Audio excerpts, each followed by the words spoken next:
Weather, climate and adaptations. Weather and climate. The weather is all around us all the time. It is an important part of our lives and one that we cannot control. In fact, the weather often controls how and where we live, what we do, what we wear, and what we eat. Someone who studies the weather is called a meteorologist. What is weather? Weather is defined as the state of atmosphere with respect to wind, temperature, cloudiness, moisture, pressure, etc. All these things are called the elements of weather. When we talk about weather, we talk about the day-to-day conditions of a particular place. For example, it may be raining in the morning and sunny in the afternoon. It may be warm in the afternoon and chilly at night. So the weather can change many times even in a single day. Then what is climate? Climate is often spoken about at the same time as weather, but it is something quite different. The climate is the common average weather conditions at a particular place over a long period of time, for example, more than 30 years. We learn about different climates around the world. Deserts have a hot and dry climate. Now, does that mean that every day is hot and dry? No. But overall, that's how it is. We say that the Antarctic has a very cold and dry climate. Now, you know what that means? Okay, now think about this. You must have heard people say, today we hit a record high in the afternoon temperature. Do you understand what that means? It means in today's weather, the temperature is the highest ever recorded in that place. This means we are comparing it to the temperature of that place over a very long period of time, so we are comparing it to the climate. So when you say record high, you are talking about the comparison of that day's weather to the climate records. The average weather pattern taken over a long time, say 25 years, is called the climate of that place. You can think about weather and climate this way. Climate is what you expect, weather is what you get. What did we just learn?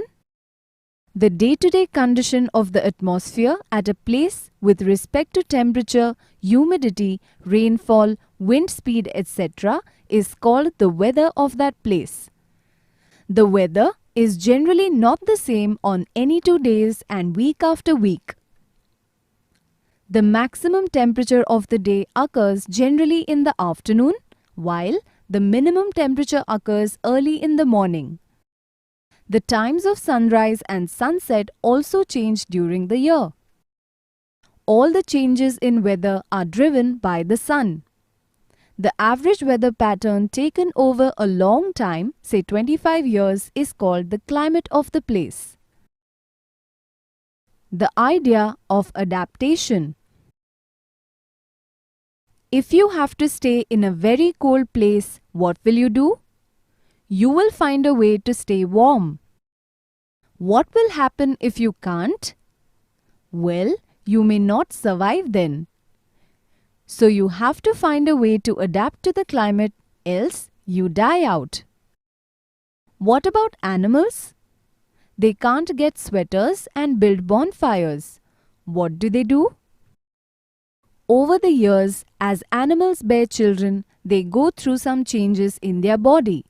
Some of these changes help the animal deal with the climate, some may help to move better, some may help to find food in a better way, some changes may help the animal stay safe. These changes are called adaptations. Now, understand that all animal species may not develop adaptations that are useful to survive. There are some animal species that may not be able to adapt at all. Then what happens to these animals? The species cannot survive. they become extinct. That's why they say that in nature, it's survival of the fittest. The ones that cannot adjust or adapt die out. In fact, more than 99% of the species on Earth that have lived have become extinct. You know the reasons for some. You may not have even heard of so many of them, but that's how it is. So, the animals that you do see living comfortably are the ones that have developed suitable adaptations to survive in the habitat that they live in. Weather, climate, and adaptations. Adaptations in polar region. You know, adaptation is necessary for organisms to survive. The ones that can't die out. Let's study the adaptations of some species that have managed to survive very well in the extremely harsh polar regions. The weather is very cold and you have a 6-month-long day and a 6-month-long night. Only creatures that have developed amazing adaptations have survived here. Let's look at the adaptations of the polar bear. It has a thick layer of white fur. The white color helps it blend in the surroundings which are covered with snow. Blending in helps it to not be noticed easily, so it can catch food easily. Polar bears have no predators as such that they need to be scared of. The cubs that are small are obviously at the threat from wolves and other carnivores. The thickness of the fur also protects it from the extreme cold. It also has a thick layer of fat on its body. Even that helps to keep the body of the polar bear warm. The polar bear has strong legs and it is a very good swimmer. The polar bear also has sharp claws and teeth. It also has a very strong sense of smell. The polar bear can close its nostrils when it swims underwater and can stay underwater for a long time. How do you think all this helps? Well, it can catch food easily because of that. That helps it survive too. All animals need to find a way to get food to live. The polar bear has small ears. That is good because we all lose a lot of heat through openings in our body. Small ears save that heat from going out. The polar bear has large feet and it has fur on its soles. The large paws help it swim well and distribute its body weight well when it walks on the snow. The fur on the soles prevents it from slipping on the ice and it also keeps the body warm. Another animal of the polar regions is the penguin. Penguins are birds that cannot fly, but they are excellent swimmers. They live on the ice in the oceans around Antarctica and on the islands. Penguins have webbed feet for powerful swimming.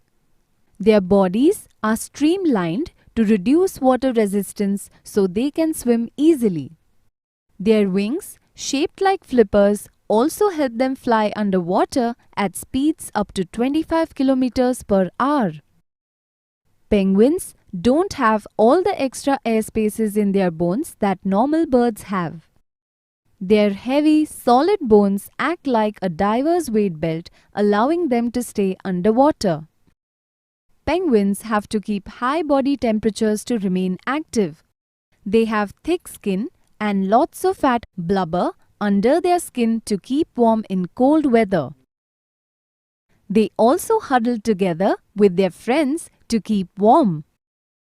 Emperor penguins have developed a social behavior that when it gets cold, they huddle together in groups that may comprise several thousand penguins. The dark-colored feathers of a penguin's back surface absorb heat from the sun, so helping them to warm up too. What is the job of penguins' feathers? Penguins' tightly packed feathers overlap to provide waterproofing and warmth. They coat their feathers with the oil from a gland near the tail to increase the waterproofing.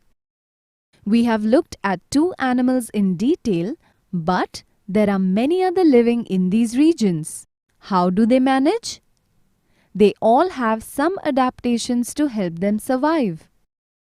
Some animals find a way to just leave the area when the weather gets harsh. Many birds just move to warmer regions when the winter sets in and come back in the summer. This is called migration. India is one of the places they come to on the way to warmer regions. Migration. Almost half the species of birds migrate to survive the changing seasons. The birds have no maps, no GPS, no road signs, but they still manage to travel thousands of kilometers one way and then return to their original place on the round trip. How do they do it? One of the greatest mysteries of migration is exactly how birds find their way from one location to the next. Scientists have found many different techniques that birds use. Magnetic sensing. Many birds have special chemicals in their brains, eyes, or bills that help them sense the Earth's magnetic field. This helps the birds orient themselves for long journeys just like an internal compass. Geographic mapping. Because birds follow the same migration routes from year to year, their keen eyesight allows them to map their journey. Different landforms and geographic features such as rivers, coastlines, canyons, and mountain ranges can help keep birds heading in the right direction. Star orientation. For birds that migrate at night, star positions and the orientation of constellations can provide necessary navigation directions. During the day, birds also use the sun to navigate. Learned routes. Some bird species learn migration routes from their parents and other adult birds in the flock. Once learned, younger birds can travel the route successfully themselves. In addition to these major navigation techniques, birds may also use other clues to find their way. Strong scent clues from different habitats, ambient sounds along their routes, or even taking clues from other species with similar needs can all help birds migrate successfully. Birds that migrate also have special body adaptations. As daylight changes and migration time is near, a bird's hormone levels will change and they will build a greater fat supply to provide extra energy for their travels. Birds also grow new feathers before a migration. Old, ragged feathers create more wind drag and air resistance, which requires a bird to use more energy in flight. Many birds molt just prior to migration to take advantage of more aerodynamic feathers that make flight easier. Birds also change their behavior during migration to make the journey safer. Many birds fly at higher altitudes during migration than they would for shorter flights, for example. Wind patterns higher up help push them along, and the cooler air keeps their bodies from overheating due to exertion. Birds that are normally active during the day, such as most songbirds, change their behavior to fly at night when there is less risk of predator attacks. The Arctic tern covers the longest migration distance of any bird we know. It flies all the way from Arctic to the Antarctic and back to the Arctic each year. It lives for about 34 years. So try and figure how many flying miles it gets in its lifetime. They fly as much as 3 round trips to the moon. What did we just learn? The polar regions are very cold throughout the year. The sun does not set for 6 months in a year, and in the other 6 months it does not rise. Animals in the polar region are adapted to the extremely cold climate by having some special characteristics such as white fur, strong sense of smell, a layer of fat under the skin, wide and large paws for swimming and walking, etc. Migration is another means to escape the harsh cold conditions. Weather, climate, and adaptations. Adaptations in tropical regions. The tropical rainforests are located in regions near the equator. There, it's never really cold. The weather is also pretty much the same throughout the year. These regions also get rainfall throughout the year. So, there are lots of trees and lots of animals and birds and insects. That's because the weather is never really harsh and there is enough food and shelter throughout the year. Let's look at the adaptations of animals that survive in this region. Small animals including monkeys, birds, snakes, rodents, frogs and lizards are common in the tropical rainforest. Many of these animals and many insects never set foot on the ground. The animals use the tall trees and understory for shelter, hiding places from their predators and a source of food. Because there are so many animals competing for food, many animals have adapted by learning to eat a particular food eaten by no other animal. Toucans have adapted by developing long, large bill. This adaptation allows this bird to reach fruit on branches that are too small to support the bird's weight. The bill is also used to cut the fruit from the tree. That means the toucan can grab food that other birds and animals can't. Many rainforest animals have amazing camouflage so they cannot be spotted by predators. Animals have also figured out how to spend most of their time on the trees. Animals try to go higher up on the trees so that they have to share the food and space with lesser animals. Red-eyed frogs have sticky pads on their feet which help them climb trees easily. Monkeys have long tails that help them hold onto branches.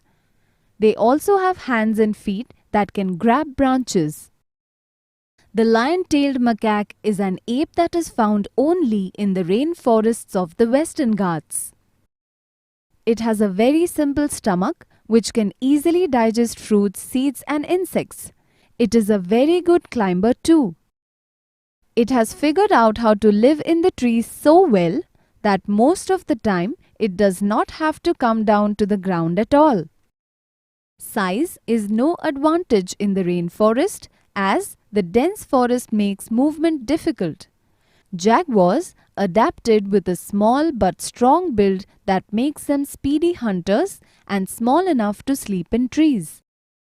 Elephants are animals that have adapted well to life in hot environments too. Though it's a herbivore, its size is such that wild animals do not attack it. However, baby elephants can be attacked and killed by animals such as lions, tigers and hyenas. To stop calves being harmed, adults in the herd will group the young together and form a protective circle around them. When you're a large creature with a short neck, a trunk is an extremely useful part of your body. Not only does it help elephants to reach food high up in branches, it also allows them to get to food and water on the ground, which they otherwise wouldn't be able to access. Additionally, they use their trunks to make calls and other sounds to communicate with one another and warn their herd about any potential threats. Elephants have large tusks that they use to strip bark and soft wood off trees, which they then eat.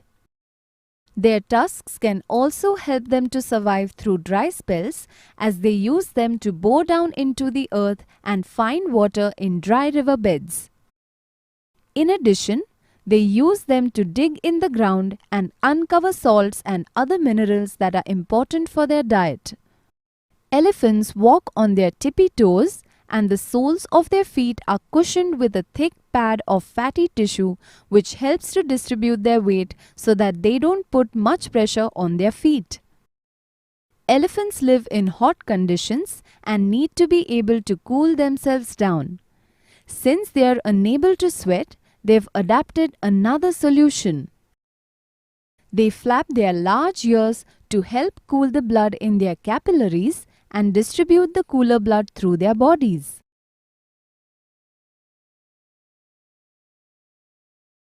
This process can lower their blood temperature by more than 10 degrees. What did we just learn?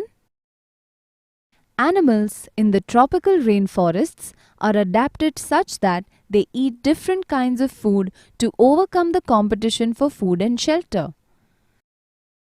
Some adaptations of animals living in the tropical rainforests include living on the trees, development of strong tails, long and large beaks, bright colors, sharp patterns, loud voice, diet of fruits, sensitive hearing, sharp eyesight, thick skin, ability to camouflage in order to protect themselves from predators, etc.